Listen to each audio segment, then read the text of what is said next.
your first name and where you're where you're coming in from.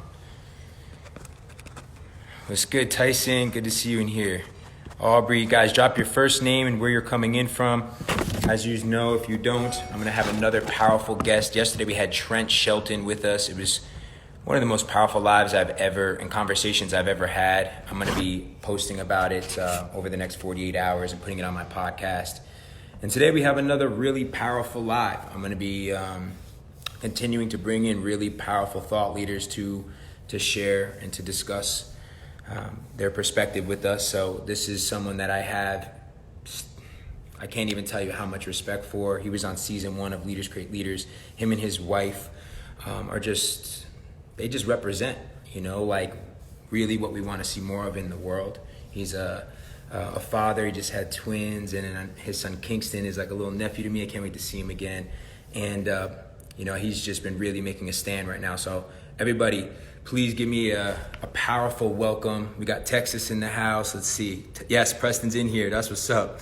Preston, I'm gonna bring you on here in a second here. We got Georgia, Algeria's in the house. Jersey, we got New York in the house.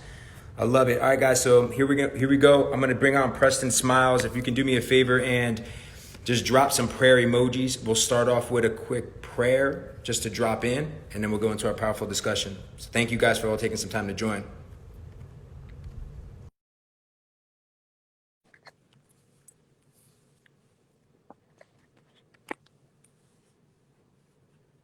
Preston Smiles, everybody. Yes, sir. Blessings. What's up, brother? How you doing? I'm amazing, man. Blessings and blessings, everybody. Good to see you, Gerard. You as well. It's an amazing time to be alive, and I'm pumped to have a little conversation, see where it wants to go. First and foremost, just absolute gratitude to you, Preston. You've been just a really powerful example of the leadership that we need more of in the world. Thank you for the work that you do for men and for women with your wife, Alexi. Thank you for always believing in me and what my platform stands for, Leaders Create Leaders. You were part of season 1. We're going into season 6. It's been a long journey, and just gratitude for the way that you're standing right now and educating everybody. So thank you for taking some time, bro. No talk. Let's do it. Cool. I just want to open up, Preston, just with a quick prayer, if that's okay with you, just to drop in, and then we can get right to the conversation. Cool.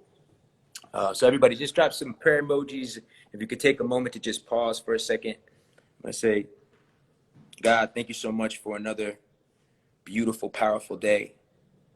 God, I know that right now we are at a war with racism to our Black community, to our brown community. There's so much darkness right now, but I trust in you, and I know that there's a divine plan to bring us all together to heal, and there's a greater purpose right now. And God, I ask you to continue to empower us to have the courage and the discernment to be that light and to be that love. And God, I thank you for giving me an opportunity to use my voice and to be a vessel to do your work. And I ask you to bless Preston and bless his family and leverage us as a vessel today to continue to spread your message and your light against this war that's been going on for far too long, God. And I believe that we're ready. We're ready for real change.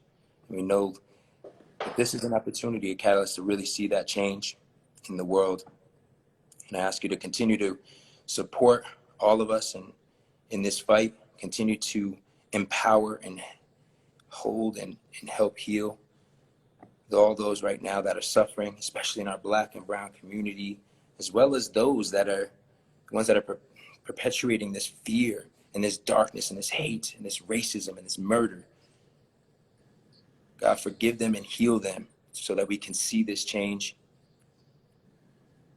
And bless every single soul that has taken a moment today to be with us on this live. Let us be another powerful day and be the example that we want to see in the world. Amen. So it is. And so it is. So, brother, I want to start off with, yesterday I was talking to Trent, Shelton, very powerful conversation. And one of the big things that, we were talking about is the fact that now is a time, yesterday being Blackout Tuesday, you're seeing a lot of posts about pause, mute, listen. And, I really believe in us all being a voice and sharing our stories, but I think there's a lot of really powerful truth in the fact that we do all need to educate ourselves more now than ever before. And last night I stayed up. There, happens to be a powerful documentary on Netflix. I don't know if you all have seen it, 13th Amendment. And I started educating myself on the history of what has been going on for, at least 4 centuries, right? So I just wanted to kind of start there in the sense of like educating and see what your thoughts are in the fact that I used to think, and I'm guilty of this because I continue to have talked about having a broken system. Then Brene Brown came out with a quote saying, no, the system was built this way. And for the first time ever in my life, I'm really seeing that. So Preston, if you can start there and educating us a little bit about the history of what has happened to our Black community for centuries. Yeah. Well, first, let me just acknowledge each and every one of you. Anybody who's here with us, no matter where you are on the planet, you are part of this conversation. Your energy counts. Your love counts.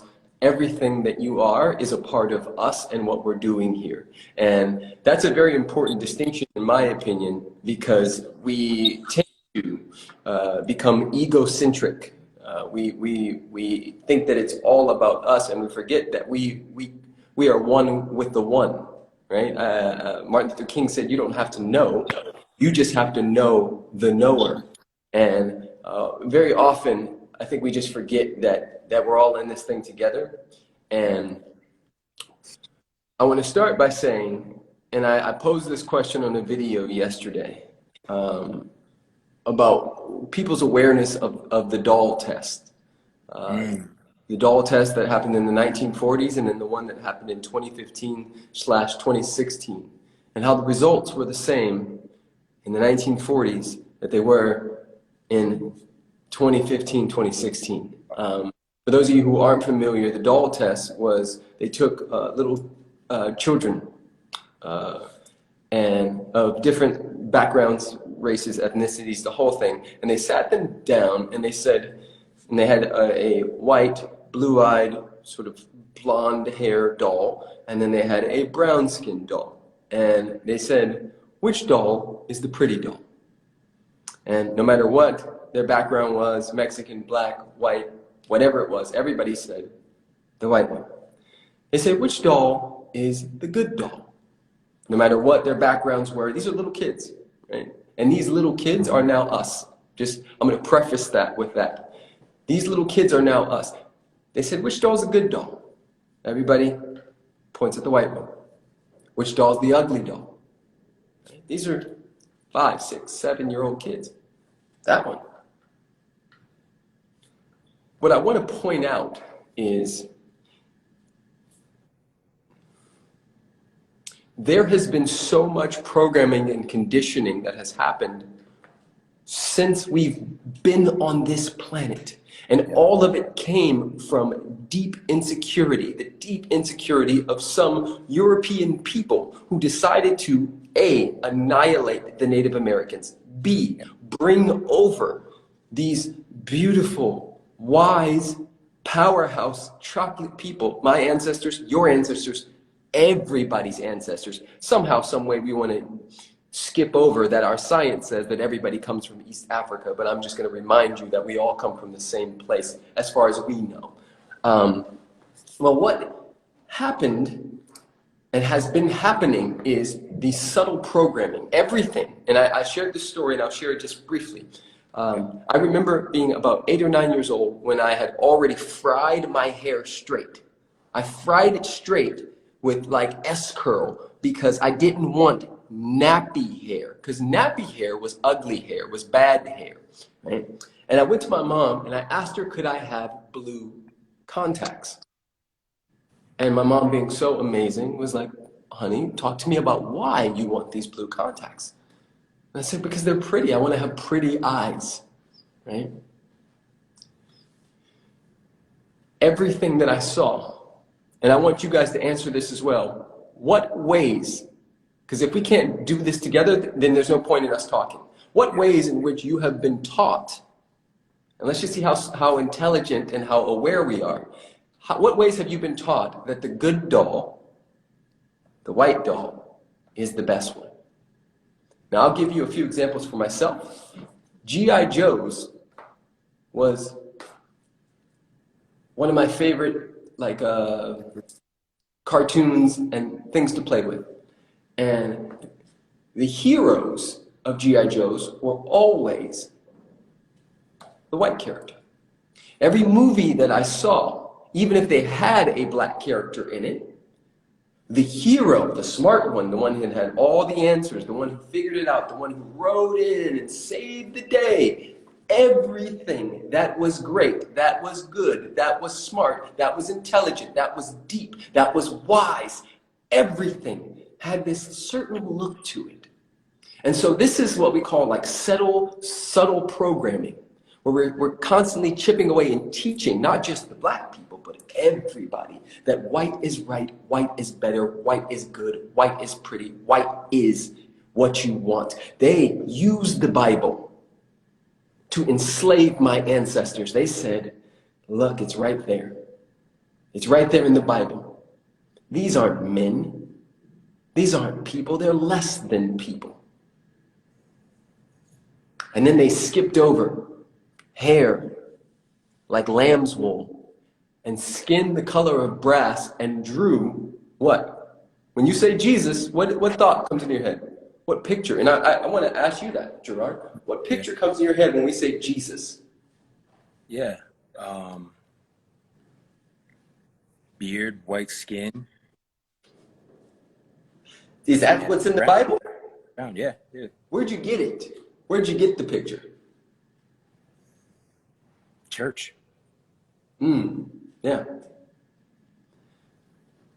Going back to and just answering your question, and I want to preface all this by saying that if you happen to be of lighter skin, also known as Caucasian, this is not your fault. This is not your fault. This is not about fault. This is about acknowledgement, right? When somebody has a wound or a trauma that happens in their space, it's not about saying, hey, I didn't rape you, so figure it out. It's, hey, I have compassion and empathy for that trauma. How can I be the space? I have children myself, and when my son has a temper tantrum, I hold space for him to experience what he needs to experience so he can get on the other side of it. What some Caucasian people are doing in the comments in my stuff and other things are saying, get over it. You're a bunch of victims, X, Y, and Z. And what I'm just going to build a bridge and invite them to see is that until all of us are free and safe, none of us will be. We are intrinsically connected, right? And anybody who's ever had a plant medicine ceremony or anything of that nature instantly finds out that we're in this thing together. And yes, cognitive dissonance kicks in. This is why people believe that the police and Trump are Jesus.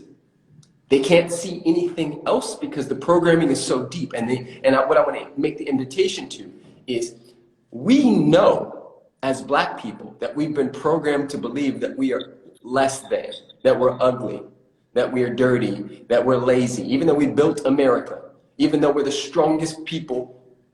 I've been in the bush in Africa. You've been to some of the places where they have no water, no electricity, and yet, could you throw 10 people in this thing into that situation and would they survive? No. So I know that the issue that some darker skinned people have is that it's not being acknowledged, like truly acknowledged, and muting and going silent and going, I don't want to mess up, I don't want to feel uncomfortable. Like imagine just having that be your everyday. Like I get it, you don't want to feel uncomfortable, you don't want to get outside of your bubble, but if you call yourself a light worker, a leader, or anything else, this is the time to step forward. If you say save the dolphins, right? If you want to save the dolphins and you want to save all these other things, but you can't step up when your fellow brothers and sisters are saying, hey, they are taking us out. We are telling you we can't breathe. Yeah. I'm going to leave that there for now. What you got, man? No, I appreciate it, Preston, that you bringing up the aspect of like just truly acknowledging, because I'm guilty of not truly acknowledging it for a long time. It's like growing up, I've had two different experiences in my life. One being my own experience of dating a girl and their parents thinking that I'm black and being less than, and not even wanting me to be inside their home and giving her a hard time. And that was my first time of really experiencing that. And even though I didn't have it's nowhere near as deep as yourself and the black community, like I grew up in that era where like I straightened my hair and I did some similar things. But I also, throughout my life and my childhood, I've seen racism in my high school, and there was times I didn't say anything and I accepted it. And I remember my parents, even they grew up in Newark, New Jersey. You guys all know the work that I continue to do in Newark. There were riots in Newark, you know, and I remember my parents, the programming they had, and sitting us down as kids and making it, you know, really making me feel as if the black community was wrong. You know, there was a reason for the riots. It was against, you know, you go against the black community. And, you know, I've had to go through that, you know, throughout my entire life. That programming is real for me. And until recently, I remember when the first Black Lives Matter movement started, I remember I made a post that said all lives matter. And I remember, I'm guilty of that, right? Because, and I see these comments, you know, everybody coming at still to this day, like, you know, all lives matter. And listen, we're all spiritual beings. Like we all are one. If we've done any, like Preston said, if you've done plant medicine, like I know that this is a huge catalyst for humanity. But I started recognizing, just like anything, when you want to heal yourself, that you can't heal unless you acknowledge the true trauma and pain that exists. And I started finally, even myself as a thought leader, starting to really acknowledge that, yes, we get that there's a bigger picture and that this is huge for all of humanity, but all of humanity's house is not burning down right now. This is an attack on Black America, the Black community. And it starts with us really truly acknowledging that if we all want to end racism, and I just think that, you know, I just want to say like that, I feel is the most important aspect of this entire movement and what's happening around the world, is us to finally as a community, as a society in America, to realize the truth of what's been happening. And when you start doing the research, oh my God, you're just like, the strength of the Black community that you're mentioning, that goes back towards Africa, just the strength of the Black community here. Like, everyone, do you realize that there was public lynching? It's still going on today. I can't breathe. But there was public lynching. Crowds of people. Crowds of people. For sure. That's just one aspect. I want to go deeper, but Preston, feel free to jump in. For me, I'm just like, whoa. I want to not challenge something, but I want to just bring something present, because in the community, what people will say is love is the answer. And what they're really saying is love the way I think love should come out is the answer. What they're really saying is love and be soft because I am not comfortable with some of the 5 core emotions, right? Everybody experiences fear, anger, sadness, joy, and sexual feelings. However, all of us have a different spectrum and have built a somatic body to hold that at different levels. So when some people with their, you know, just be love, I don't see color, man. Just love is the answer. What they mean is love and make it go back to the way it was because I feel uncomfortable, right? I've had people tell me, you know, the way that you talk is so angry and you just need to be healed. And I'm saying, oh, let's see. Let's find out. Let's dig into that. Because what have you made anger mean? And what is anger potentially connected to? What is it? What's under it? Do you have the emotional intelligence or literacy or agility to understand that? Right? This thing is so deep and so layered that I get that it's a heavy thing to hold. It's why so many people like me don't talk about it. When another black man is in a room with another black man, do you know what we say to each other? You know how we look at each other? It's like, we know. We don't even have to talk about it. We know. If you could imagine how many nigger comments I get, if you could imagine how many looks I get in my own neighborhood, I'm a millionaire and people still cross the street, and this is pre-COVID-19. This is before all of that. They still clench their purses. They still get scared of me. Where does it come from? Yeah. And if you want me to shut up and dribble, like they wanted LeBron to do after they spray painted nigger on his $20 million house, you're sadly mistaken. Right? All emotions are here to be allowed to be felt. Right? The healing is in stepping forward into it. And so many people want to move it off to the side, and they want their vanilla latte, light and love versions of spirituality and entrepreneurship and all of that stuff. This is the great awakening. The cream rises to the top, and the most powerful ones are being revealed. And it's not about better or worse. Right. This is not about competition. This is about revealing, right? People come to me all the time and say, I want to become this, I want to become that. And I say, it's not about becoming. It's about revealing what was already there. What aspects of yourself needs to come forward, and for what? What are you connected to? What are you willing to die for? What is your true North Star, right? Compassion, compass. What is that thing? That's what we're asking for. That's what I'm challenging people to the best of my ability. And I appreciate you for your willingness. Gerard, I gotta say this. What you just did a moment ago is, to me, not all, but mainly what's necessary for those who happen to be Caucasian or anything other than black. And that is, own it. You can't even imagine how many people won't admit.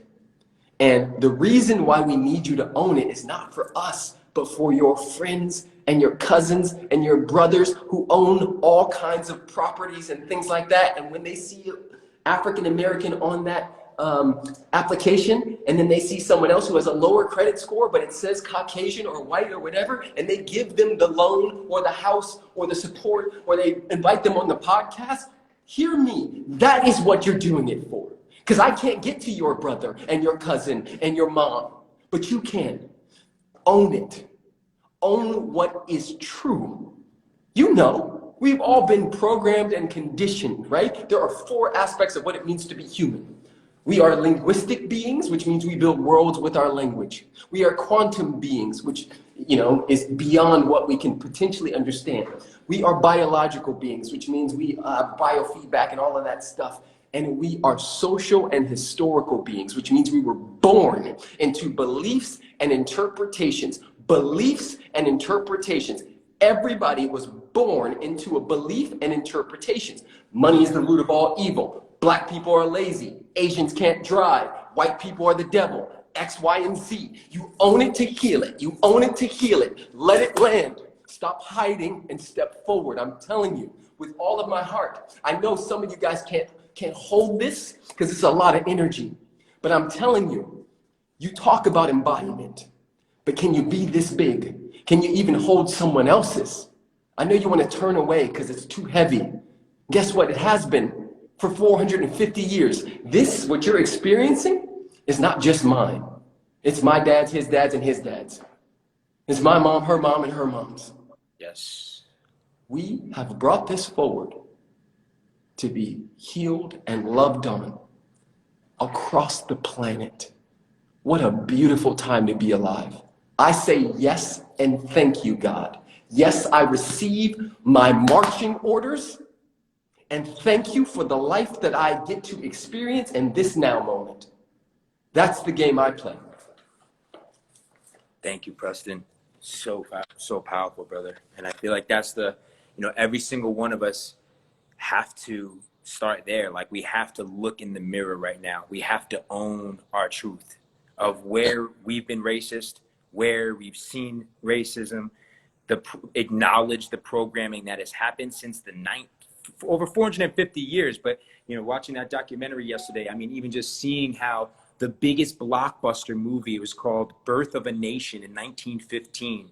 They actually, you got to see, I don't even think there wasn't even a black actor. They used a white man to be a black actor. And they had a woman jump off a cliff and commit suicide rather than being raped by a black man, portraying black men as rapists and murderers. Like that, the programming, that was a movie. That was a blockbuster movie of that time. Let me tell you a quick story, okay? I've never shared this. I shared it with my wife, and I've shared it with 2 other people in the whole world.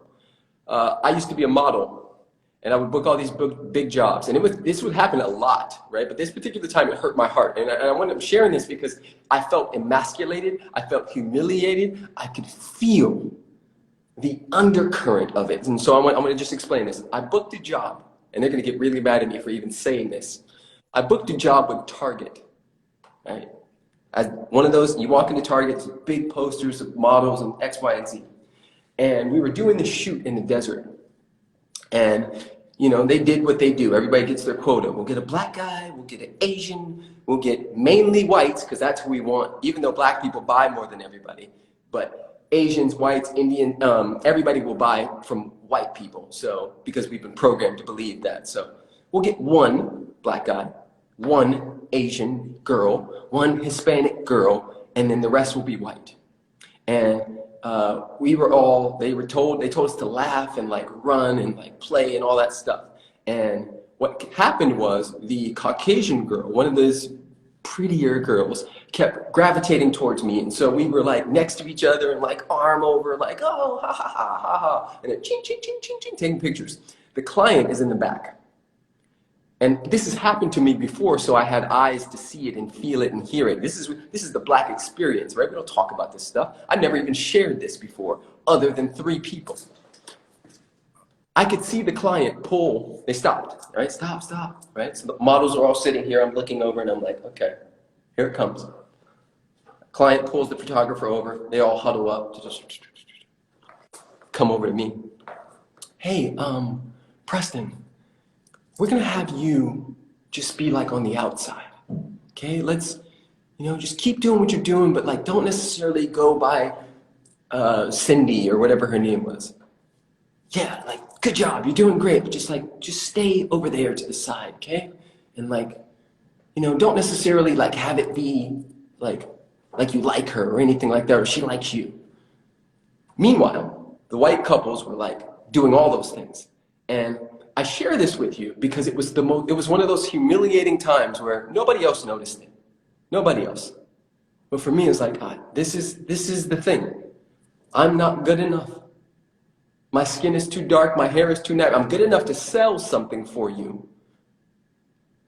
But I'm not good enough to be around your women. Right? And I get what they were doing was appeasing their racist clients. And until we are willing to face off with that, nothing will change, right? And we're not looking for change. We're looking for transformation. That's a whole different ball game. To be transformed by the renewing of my spirit, to allow myself to have humanity. That's what we're asking for. You want to know what black people are asking for? Be human. Feel us. Experience it, like for real, man.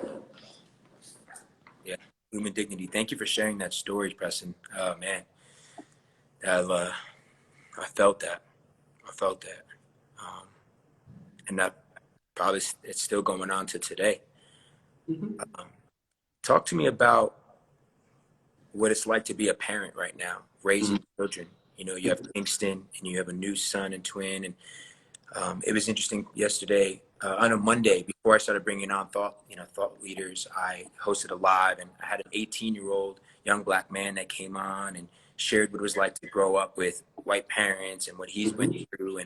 And then I had a 45, 50-year-old man talking about what it's like for him to, the talk and what it was like for his kids and how he feels scary. So what is it like, and what advice do you give to parents today, and for all of us in America right now? How is this a moment in history for us to be better parents? Because I do believe that's where once we transform ourselves, it is about this next generation.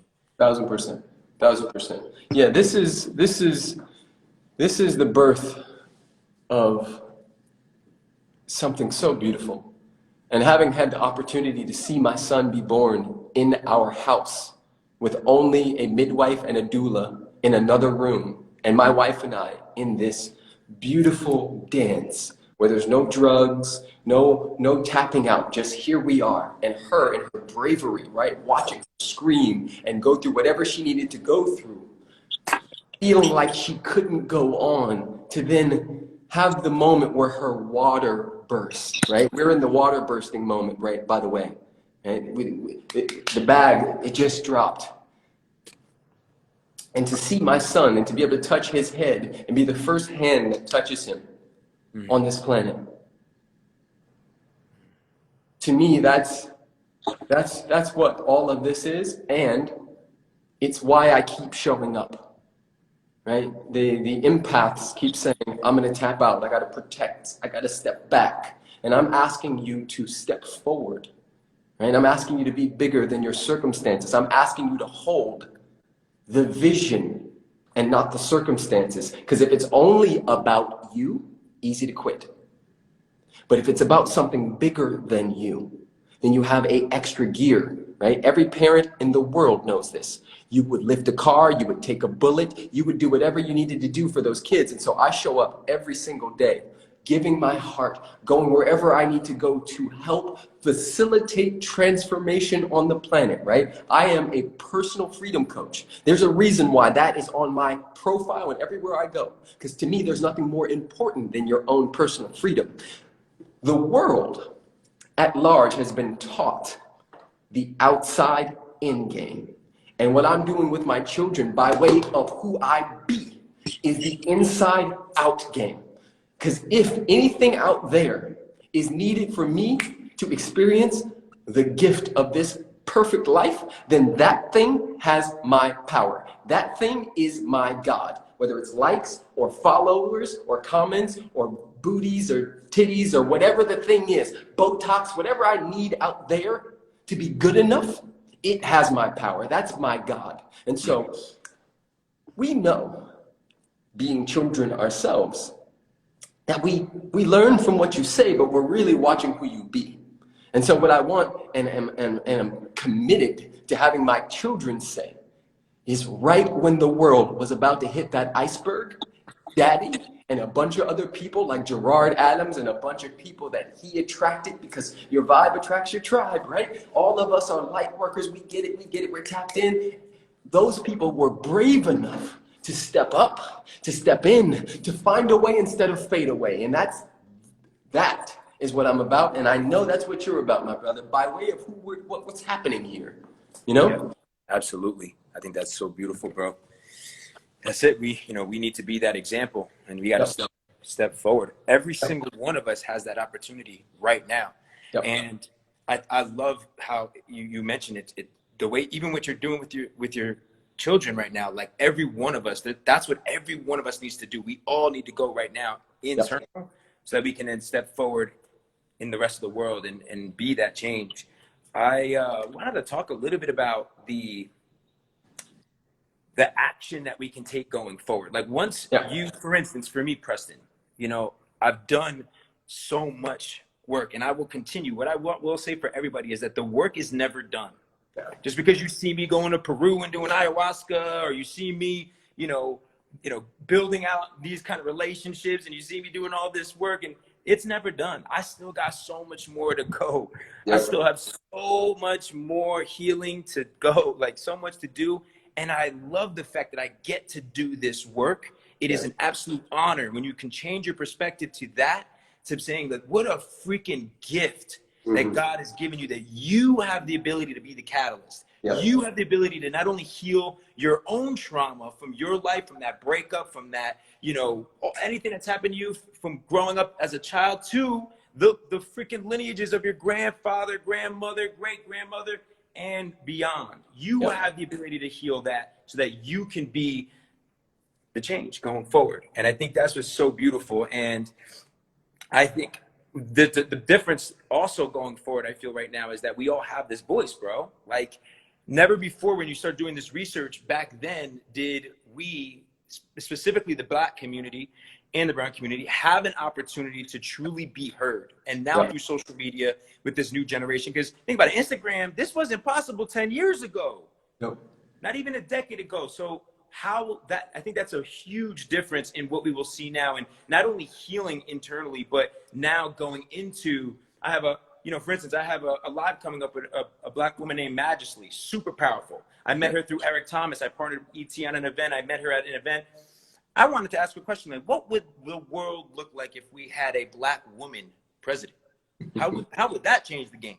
Yeah. Like, you know what I'm saying? Like, really thinking about, like, and then just, you know, slowing it down and saying, hey, right now, going in, getting involved with ownership, equity, right? Just right now, there's a little bit of like, how can you now create ownership in your life? How can you now create equity in your life, in your own community?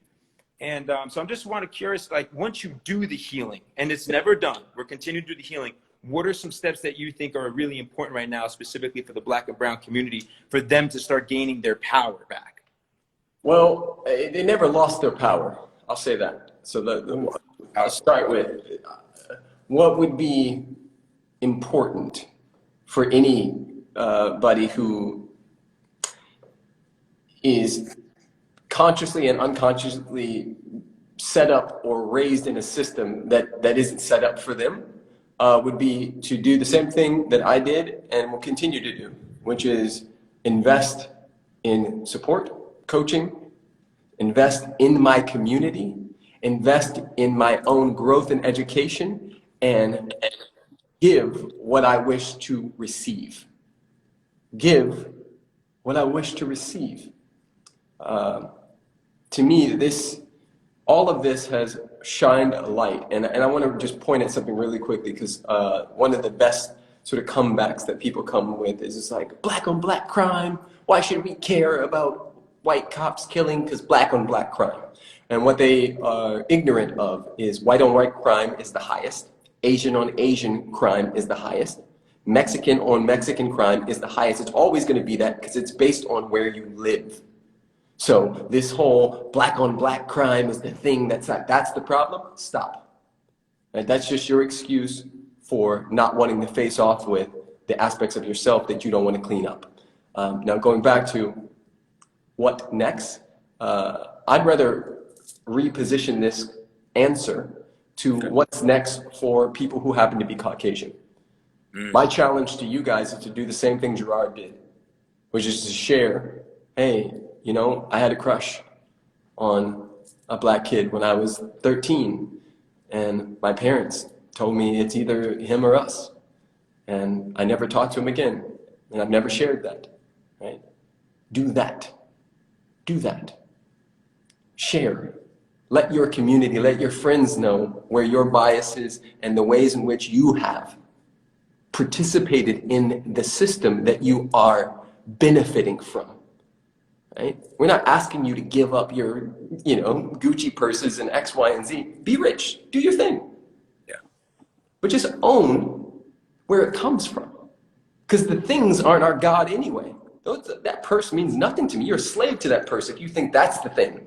You're a slave to the Ferrari or the idea of the Ferrari if you think that's the thing. Do your thug fizzle.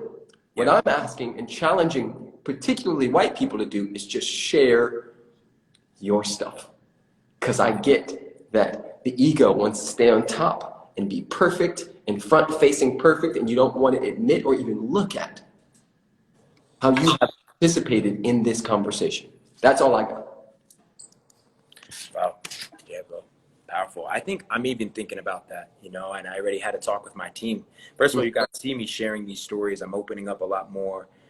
I'm still doing reflection. And guys, don't, you know, take the time. You know, I know there's a lot of pressure also, but really take the time to sit with yourself and reflect and even write, and all those moments that you probably have completely tried to cover up. They're like skeletons in a closet. It's time for those things to root up. This is that time right now. And then, you know, starting to be the, like, actually take action. For me, I'm thinking about in my mastermind, I'm looking at, you know, where is the diversity, and how can I make sure that I'm doing more to provide more opportunity to the Black and brown community. For me, I'm like, oh, how can I now step forward even more in the Latino community? For, you know, how can I be more out there and making sure to create products that speak to them, create opportunity for them, and just opening up that dialogue. How can you do that? You know, and I think it's so important because another statistic is less than 1% of all the Fortune 500 CEOs are African American. And this has been for well over a decade. It's still a statistic. You know, it does go into like corporations and business, and like we haven't provided that opportunity. So where can you step forward and being that leader, being that CEO that does make sure that you are being conscious right now of that in your community? Bingo. My brother, you are an amazing human. I got to get out of here. Yes. Thank each and every one of you for being present for this conversation. It means so much to both of us, but I'll just speak for myself. It means a lot. I feel your energy, I feel your heart, and I feel you wanting and desiring to help and transform this planet. So thank you from the bottom of my heart. Thank you. Gerard, you're an amazing human. Anything I could ever do for you, you know, every time I see you, I'm always rooting for you. I'm always rooting for you, brother. And yeah, for those of you who want to continue this conversation, I'm having it on my page. So love each and every one of you. Thank you so much, Gerard. Appreciate you taking some time, brother. I love you. I pray for you. And thank you again, bro. Thanks, my man. Okay, bye. All right, guys. Well, another powerful dialogue. Man, it's just heavy on my heart. But I appreciate so much that Preston is taking the time to share with us. I'm doing everything I can to bring powerful leaders like this, to hear them, to listen to them, and to learn and to study. Yesterday's live with Trent Shelton will be on the Leaders Create Leaders podcast this Friday. I will take this recording and repurpose it for all of you so that you guys will have it on the podcast. Tomorrow, I have a really powerful leader, Majesty, that'll be joining us. And I'm really excited about her live. So tomorrow, 11:11 a.m. PST. Every day is when I usually do these lives at about 11:11. Thank you for participating in the dialogue. I appreciate each and every one of you. Remember, it starts with us and acknowledging what's truly happening, not running away from it. So thank you for all taking some time out of your day to participate and be a part of this. And yeah, you know, I hope that every single one of you can really acknowledge what is happening and the change that's happening, and how it plays a huge role in all of us healing this planet, and all of us being that change and truly ending racism and seeing us all come together, you know, bringing real unity, love, peace in this world. It's a beautiful time to be alive right now. So I appreciate you all. Be the leader. I'll talk to you guys soon. All right. Thank you. Peace.